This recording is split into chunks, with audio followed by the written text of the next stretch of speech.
Welcome back to MarketPlays Monday. Joined here once again by MarketPlays co-founders John and Efe. And this week, in honor of some of the auto manufacturers who are reporting earnings, we got Toyota on Tuesday and Honda on Thursday. We're going to be talking. Helps if I mute my phone. I can hear my feedback. We're going to be talking EVs, which maybe we should have done the week Tesla reported earnings, but that we had a little more going on. So, gentlemen, how are you doing today? Doing good. Excited for a long week. One day at a time. Yes, exactly. It's Monday, right? It is. But we love Monday because we get to do this. Yeah, best part of Monday. I kind of like. Do you guys have any stocks in mind to discuss, or are we gonna talk about the industry in general, Joseph? I can do both, right? I was gonna say I want to derail this already and just talk about Meta after what happened last week, but I think we can bridge the gap. Apple Car coming 2026. Apple Car is that actually announced? Yeah. It was announced years ago, and it just got pushed back at their earnings call last week. Oh, and really? I'm pretty sure it's going to be an EV. Well, I bet it is. Like it is. It's going to be an EV. All we know so far is that it's real, integrated with iOS, and it's going to cost less than $100,000. Wow! Oh wow! What a bargain! It is. Announced in 2014 originally. Announced in 2014. That sounds like Apple. I'm sure like whatever they come up with is going to be very high quality though. It's probably going to be like the very high end of it because they usually when they come up with something they really do like to do like quality stuff. Like Apple Vision Pro just came out, right? And people are talking about that and much more than they did on Meta Quest, which tells you something. That Vision Pro, I hate to say it also, man, that thing looks so cool. But I lied. It was originally 2026. Earnings call last week delayed it to 2028. Oh, 28, okay. Because I was going to say it didn't do much for the stock price itself last week, so barely moved. I think they've got a little more going on, at least in the current. Or at least I like to think so. They've got the China worries and everything. Yeah. But moving on from just Apple and the company that is seemingly going to do everything, talk a little more, John. I know you talked a lot in our pre-call about this. You were looking at some of your pure play EV stocks. Yeah, so when it comes to EVs, obviously I try to search for like more startups or like newer players in the industry, and because they could be a good candidate for like value investing, buying at a good price level. So Rivian, they're based in Irvine, California. It's actually not looking great because it's 25% down year over year. But that being said, though, they're backed by some good investors. I think 17% is owned by like Amazon as a company. And they've been actually delivering good results. I think their Q4 results was like well over the expectations. So why the stock is down is still to me a mystery. I'm gonna do a little bit more due diligence. Maybe there was like a big hype last year, so it went up all the way up to $28, and now it's kind of like adjusted to more realistic expectations. But I'll take a look a little further. But that being said, though, I think they're sales model is pretty good. Like they've got a direct to consumer sales model, which means that there's no like dealers or brick and mortar stores. So you can just order online and they deliver to your house. And you can actually order right now. They've got a couple good SUV type products as well as like some pickup type. There's a new sedan, I think, coming, and there's a couple more on the pipeline. So you can actually go to Rivian.com and like start building your stuff. They start the base model, I think, starts from like 70K onwards. So it's not terrible. I think the SUV types with like some add-ons can easily surpass like 100K, but that's usually around the price. So yeah, I think Rivian is definitely worth to take a look. They are planning to produce this year 54,000 electric vehicles. And they're not usually like for business commercial reasons, like it's really direct to consumer model. So a lot of Rivian cars might be on the pipeline for this year. This is going to be the year in terms of retail production. And like I said, like some smaller, a little bit more affordable types will be launching next year and onwards. So there's more to come, more around like 60, 65K range from what I've been hearing. Rivian, RIVN, I think, ticker, Yep. is definitely worth to take a look. And they're going to be releasing the full year results with like more in-depth results for 2023 by February 21st. So if you go to rivian.com/investors, you can also access their full year results. And they will also include their cash position, where they stand at in terms of like amount of cash they have, especially for startups. I think like this goes to any stock, but definitely startups that are more in like manufacturing of any kinds, that goes to Rivian too. Their cash position is important because that just gives a hint of like how much fuel do they have before they start scaling and like selling in mass quantities. Rivian right now, as far as I'm hearing, like, has a good cash. That being said, the one downside of being backed by Amazon is potentially if Amazon withdraws their support and starts selling their 17% stake, it might also start going down quite fast. So it's kind of like up and down. Like the pro is obviously good PR, Amazon backing them. It's obviously one of the largest companies in the world. But if they were to take their support away from them and start selling their positions, then it might be bad news. So that's something to watch out.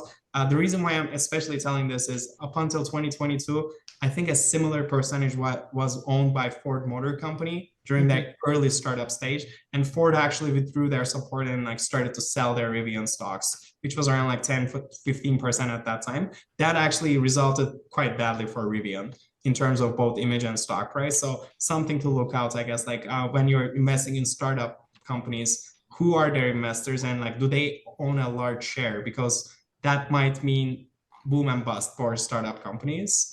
Yeah, so that's Rivian.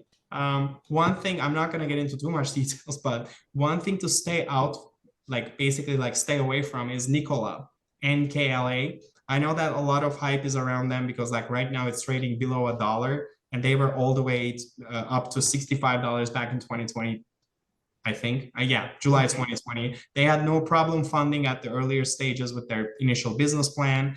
They planted some factories. They sold some sort of like early tested machine commercial vehicles because they're more specialized in heavy duty commercial electric vehicles.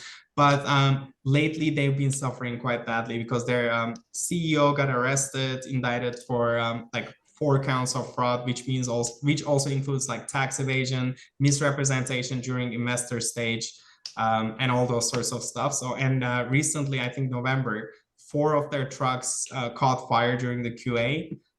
So like something to stay away for me is like Nikola. Yeah, I know it's funny. Real quick on Nikola also, I'm down to talk about this as well. I'm nowhere near as versed in it. Nikola was also doing a lot with fuel cell cars, weren't they? Yeah, they were, I think, in the early stages until the problems began, I think like back in 2020, around the time that they were listed in NASDAQ. Actually, yeah, they got a new president of the board effective this morning. Oh, really? Yeah, I'm not gonna try to pronounce his name. Oh wait, it's, you know, when I edit this, I'll just put it on the screen.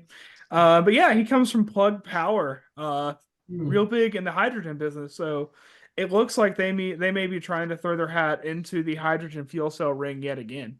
Interesting. Well, yeah. Good luck to them, I guess. Oh, definitely. But yeah, I mean, like I kind of agree with you, John, is that they're more like hype and no content. Yeah. I wouldn't really go with them. Honestly, like yeah, they overvalued even still, like even with the price drop. Yeah. And I guess like maybe initially the business proposition made sense because they said like they declared that they will just be focusing in like heavy duty commercial trucks, right? Battery powered electric heavy duty commercial, which obviously made sense right at the beginning because that might mean less fuel consumption, better for the environment, the future, you know, like because those trucks consume a lot of gas too. Which, but at the same time, I was saying, I'm going to cut you off. That's also something Elon Musk says Tesla wants to get into. Yes. So they are not alone in that. They're not alone in that. The problem is they got to the level of IPO without really sufficient testing or without sufficient like demands. And they generated a lot of cash, but they weren't backed by numbers or real hard facts. So that's why their previous CEO was indicted. So it's just a bad food to begin with, right? Like, so I don't really know if they can recover from it. And like you said, the industry is becoming more competitive in that field anyways. But again, like they haven't delivered one truck for commercial use. So, and it's been like 4 years since they've been listed. And I guess the stock price shows it, right? Like I think they're down from $65 to 68 cents in like 4 years. Yeah. Out of curiosity, would you go as far to say that Nikola is the FTX of EVs? Almost, right? Yeah, that's a good analogy. I think that's a very good way to put it. I wouldn't be surprised if they get delisted at some point. I know that some people think that, oh, you know what? It's down like, I don't know, 300 times. You know, I'll just give it a shot. Maybe it'll go up to like $2-3. Maybe I'll hit the jackpot. But not all, you know, drops are healthy, right? Like it doesn't mean, like just because it dropped doesn't mean that you should buy it. So in my opinion, we should stay away from it. I might be wrong eventually, but it's just, there's no indicator that they can deliver an actual truck. I think also kind of, you know, that's just a good not financial advice lesson here, you know. Penny stocks are gambling. Yeah. Definitely, if you think Rivian's going to go somewhere, please throw some cash into it. But if you're like, well, you know, what if it's only 68 cents? I can buy 100 shares for under $70. Don't think that way. Please do some due diligence. And come over to MarketPlays and we'll give you our thoughts too. And again, like I said, I think in every episode, you can just tell Efe that he's wrong, which nobody has done yet. Yeah, I mean, you can be the first. No, I get that a lot. Well, you could be the first on MarketPlays. I think I've said that in every episode, and I went back and I watched a few before this and realized I've been saying that totally unintentionally. And now I've just got to say that every episode. Yeah, it's like the punchline. There you go. It's our Bugs Bunny bit. But yeah, back to, I also want to talk Rivian a little bit. You talked about their D2C model, which, I mean, that's the exact same one that like Tesla uses. Like Tesla, there's no Tesla dealership. Really though? Like, is that true? Yeah, I don't think. I mean, correct me, Efe, am I wrong? I thought they only sold on dealerships. That's what I knew. I thought they only did. Am I totally wrong about that? I think I can almost promise that I've seen some in Europe. Oh. I can't talk about North America, but like I honestly did see them though. Well, I'm American brain, the only country that matters. We're better than everybody else. Yeah. Freedom. There's actually one in my city too. You're in Canada. That's not real. Yes. Okay, so there are a few Tesla stores, but they don't refer to them as dealerships. I don't know if they're dealerships though. You're right. I mean, they might be more like showroom. Yeah, maybe. Yeah, maybe they're more like an Apple store kind of thing. That's exactly what I was about to say. Yeah. I do, you know, for the record, there's a few people who live near me that own Rivians. I'm not putting the money into a Rivian. They look slick. They're very nice cars, but going out of that, I do kind of want to talk a little of the industry as a whole, and Tesla's a good jumping off point for that. So I looked up the Kelley Blue Book values or Kelley Blue Book numbers before we hit go live, and about 8.1% of all new car sales Q4 2023 were EVs, straight EVs. That's actually huge. Yeah. It is. And I wish I could quote hybrid numbers on that too, because especially like Toyota reporting earnings Tuesday, the hybrid Camry and the hybrid Corolla have both been gaining a lot of popularity lately, and Honda's been doing the same, reporting earnings on Thursday with the hybrid Accords, which I say hybrid Accord, also a very nice car. I know a few people who own them, and they are quite nice. But they look like my concern when it comes to EVs, and I'm talking Tesla. This is what it comes from Tesla. Everyone I know who owns a Tesla or owned a Tesla talks about like how easy it is to total a Tesla. Like you need a new bumper, $60,000 or something like that. And is that a Tesla problem or is that an EV problem? Because that's I think that's specifically a Tesla problem. So okay. like the EV problem would be like changing the battery or something, which is not that different than just an engine change. Well, that's where I was going with that too. Also, I know a big complaint I hear about Teslas is that like your average person can't just like fix like I could go outside right now and change my oil. I own a gas car.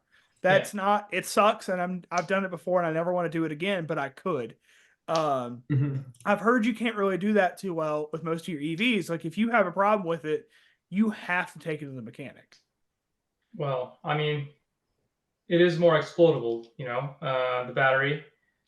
It's not like gasoline where it just sits in there. It's like a battery can actually like leak and it can actually catch fire on its own while you're not doing anything with it. So that's probably the biggest change. Do you think that's going to be a hindrance toward adoption then? So the adoption is a good topic to talk about because I think what drives adoption is two things. One is people who are worried about climate change and wants to go to EV. But I think the vast majority of people are not that. The vast majority of people who are like doesn't want to pay gas prices, which are increasing.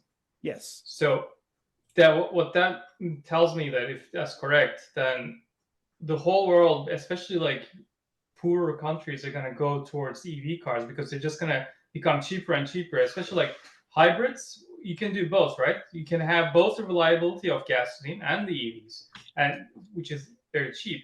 So why wouldn't they go for such a vehicle? It's like most of the countries in the world, they like gas is so expensive. In the US, gas is very cheap compared to those countries. So like take Turkey for example. It's like 1 gallon is what, $4 at the moment. I think it's like $4 a liter, which is like it is four times the cost of gas in the US. So like think of that country, and they're already a poor country. So like, if they had a good alternative that they can buy that is like comparable to the price of a car, it would absolutely explode in those countries. So I think we're just at the start of this giant change. For sure. Especially with hybrids. It's going to start with hybrids, but it's going to go into EVs definitely. That's actually an interesting topic. So you see hybrids as a stepping stone. You don't see them as like two separate things. You see like we're going to go like 1, 2, 3. We're not going to just keep 2 and 3 as separate things. Yeah, I definitely think that because like, as technology progresses, the main limitation is the battery technology, which has not actually been improved since like 1950s. It's the same thing. So like they optimize it, sure, but it's like like the principle is the same, which has the same weaknesses. It's like if it's cold, you can charge it. If it's hot, then blows up, But once you like get over that hurdle, which I believe we will, it's like in 20 or 30 years. But in the meantime, I think it's going to be hybrid that drives it. Yeah. Oh, I cannot agree more. Like I was in the UK a few times in the past couple of years, and like all the Ubers that I called, like ordered, were hybrid, and it makes sense because London's very small and compact. You don't need a large vehicle there. You can't really have a large vehicle there, anyways. And usually, like the distances aren't that long. The battery lasts, pretty good, like from A to B, and moreover, like because it's so dense and there's like a urban aspect in every corner, there's always obviously a station basically that you can like recharge your battery. For US and Canada, it's a little harder, especially like when you travel from a city to city. Like the distances are long. There's a lot of rural space that you need to pass through. But like Efe alluded, like once we have the technology to get the same performance from the battery, or like maybe enhance the power of that battery or like capacity, I think it'll be just a matter of time that everybody switches to it. Makes no sense because gas is finite, right? And it's really bad for the environment. It's been known for years. I do kind of want to tangent off that before Efe runs on something very smart that's going to tangent me again. You mentioned Uber. Recent edition of the S&P 500 Uber reports earnings Wednesday. Uber. I remember like this was not that long ago. And either of you, please cut me off if you know more about this than I'm talking about. Uber did a deal with like Tesla where if you were an Uber driver, you could rent a Tesla for X dollars per day. And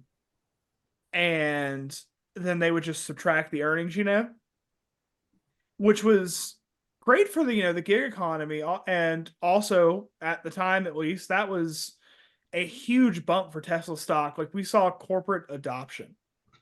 And we see it with Rivian a little bit.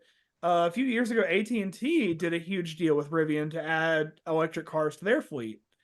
But thinking, your Ubers, your DoorDashes, Hertz, who also car rental, who also did a similar deal with Tesla. Do you think those kind of companies like that are also going to help drive the adoption?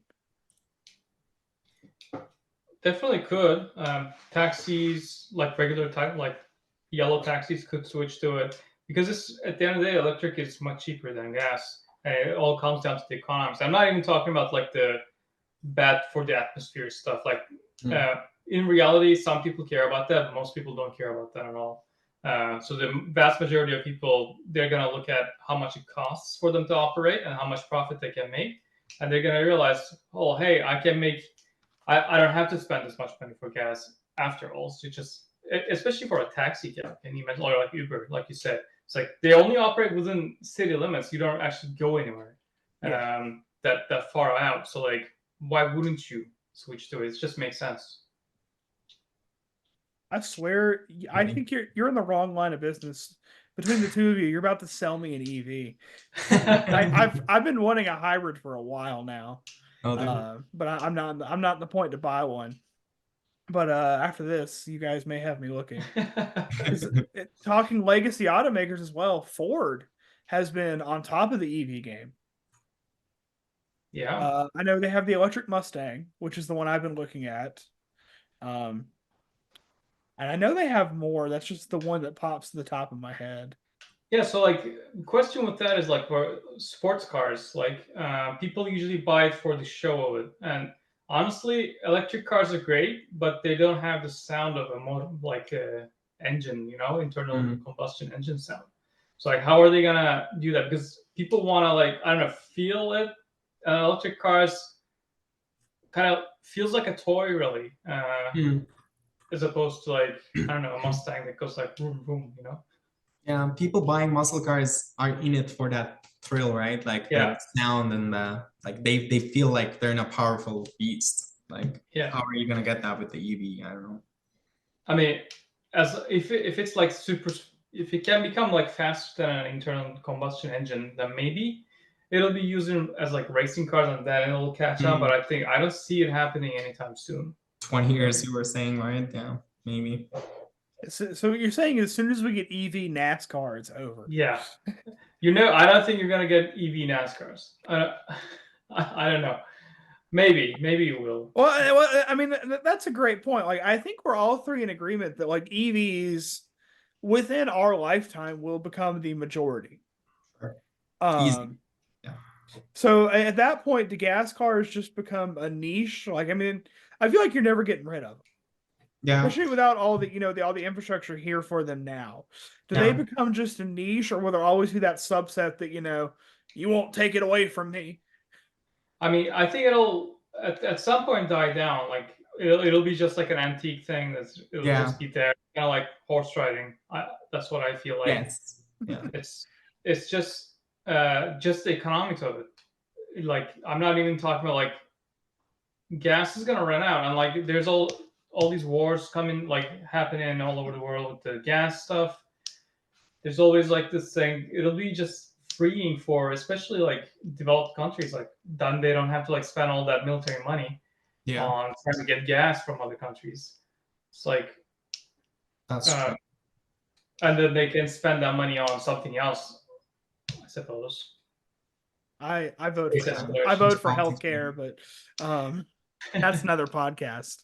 Yeah. I think there's both, though, like this whole oil dependence to Russia from especially European Union really pushed them to switch to EVs, because Europe doesn't have the convenience of like just having its own oil, right? It's either like Middle East or mainly Russia. Yeah, like the physical environment right now, like it's no surprise that UK or Germany or France are. Yeah. At least in the US, there's like oil a little bit. Yeah. But in the EU, there's no oil. It's like They had no dinosaurs apparently. Which is weird, right? Yeah, I think I agree with Efe. I think at some point it'll be just taxed highly, and like, it'll be just like a pleasure of a few, and almost frowned upon a little bit. So I hate the analogy, but like 50 years ago, smoking was kind of normal, right? Nowadays, it's so highly taxed in developed countries that it's almost like, and also frowned upon on top. So it's like really rare that you see someone like. Yeah, and I think they're banning it altogether in Sweden too, right? Sweden. Like, can you imagine that happening in 50 years ago? Like you cannot smoke in Sweden from I think 2030 onwards or something. Yeah, it's crazy. I mean, I think my grandfather, who's still alive, I should probably give him a call this weekend. Still talks about it. Like in the '60s, his doctor told him to start smoking. Yeah. They used to talk about that. Also, like as a side note, like if you ban smoking, I bet immigration will just stop from third world countries. Efe, we're live, and that is getting edited out of the final cut. I'm not saying you're right. I'm not saying you're wrong. I'm just saying I don't want that on the record. I mean, it's okay. I'm Turkish. All right. We are getting near that. I don't want to end on that. John, talk about something. So Rivian announces full year results on the 21st. Rivian, yes.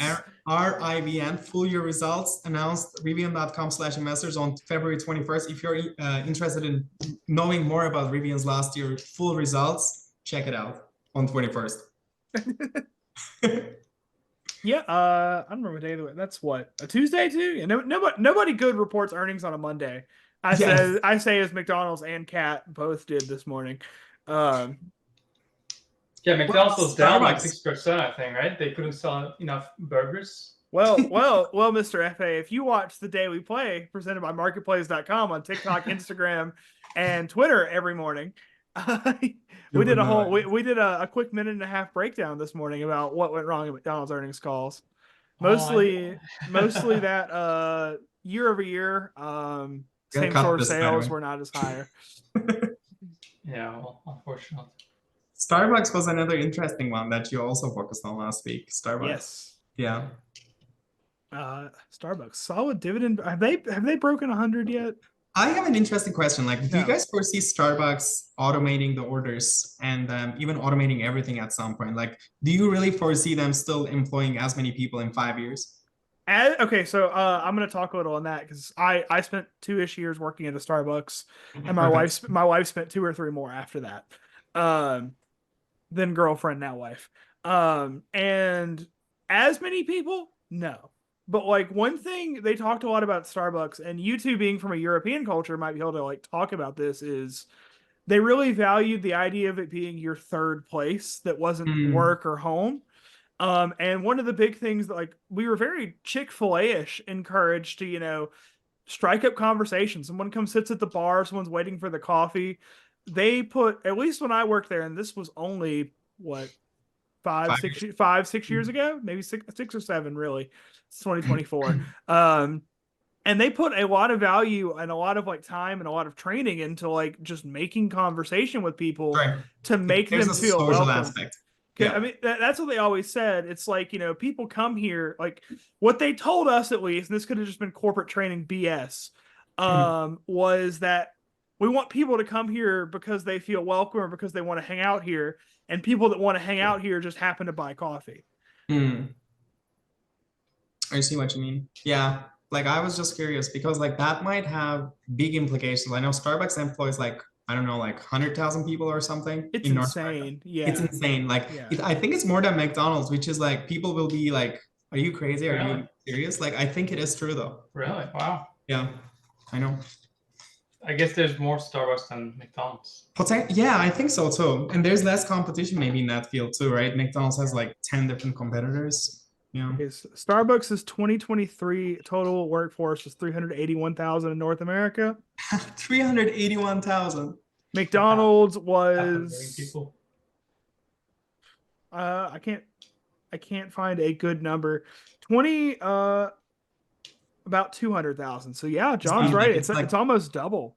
It's almost double. Yeah. I know, like not many people think that. I was in a shock when I discovered it. So like how can there be more Starbucks than McDonald's? Because you take it for granted McDonald's is the top like fast foodie place, but Yeah. Starbucks has more branches worldwide. Yeah, I mean, we're still thinking in 1990 terms. Yes.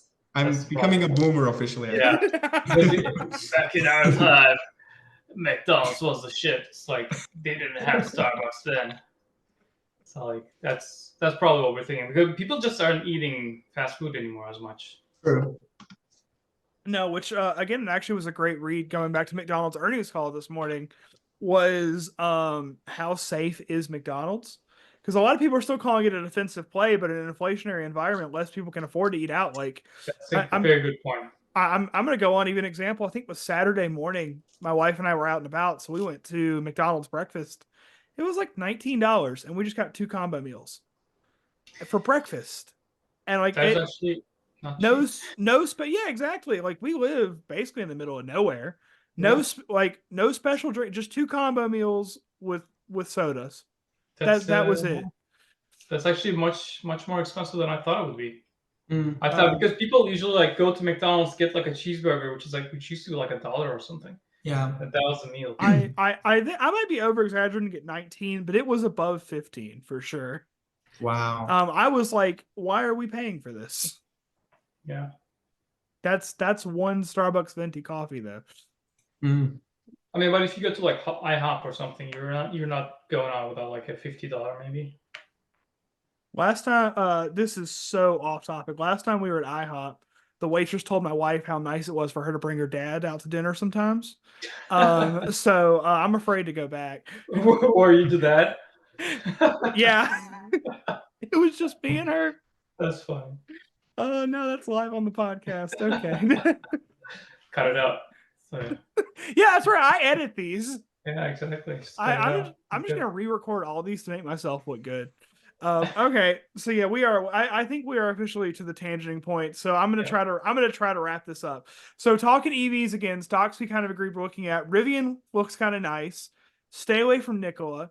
If you're looking at like a legacy automaker in the EV space, Ford is the way to go. We didn't really touch GM, but they're worth a look as well. What am I missing? What about Chevrolet Bolt? Chevrolet Bolt, also a good, perfectly like very good talk. I don't know Chevy's ticker. I don't know maybe either. Oh, they're under GM. Okay. Okay. Yeah, which I did mention. Okay, cool. Yeah, you did mention that. Cool. Who was up 5% year to date, actually. Not bad. Crazy. And they just laid off. Oh wait, never mind. That's 5 years ago. Headline. Why is that first on? Why is that first on Google? First headline on Google is GM lays off 14,000 employees, February 7th, 2019. Buy puts on Google. What'd you say? Buy puts on Google. Not financial advice, but yeah, not financial advice. If I had to pick a Mag 7 right now to buy puts on it, it would be Google. Yeah, I should get that tattooed on my forehead. Not financial advice. I think we said this too. It won't be next week. It won't be Marketplays Monday. It'll be not financial advice hour. That's actually not a bad idea. Renaming. I'm renaming my podcast that now. All right. So closing thoughts. Yep. Yeah, thank you so much to everyone who tuned in live. All 8 of you this week. Hey, we did pretty good. Nice. Thank you again to everyone listening to the replay of this. Rate us 5 stars, like the video if you're watching this on YouTube, subscribe. And most importantly, come check out marketplays.com. Let us know what you think of EV stocks. And if you say good things about Nikola, John will find you. Yes, he will. And he will comment mean things on your posts. Yes, and if he won't, I will. One of us. We'll tag team it. Yeah, so thank you all for watching, and come back next week, 5 p.m. Eastern, for the next episode. Bye. And Thanks, bye, everyone. John. I know you're going to leave. Bye, guys. Stop.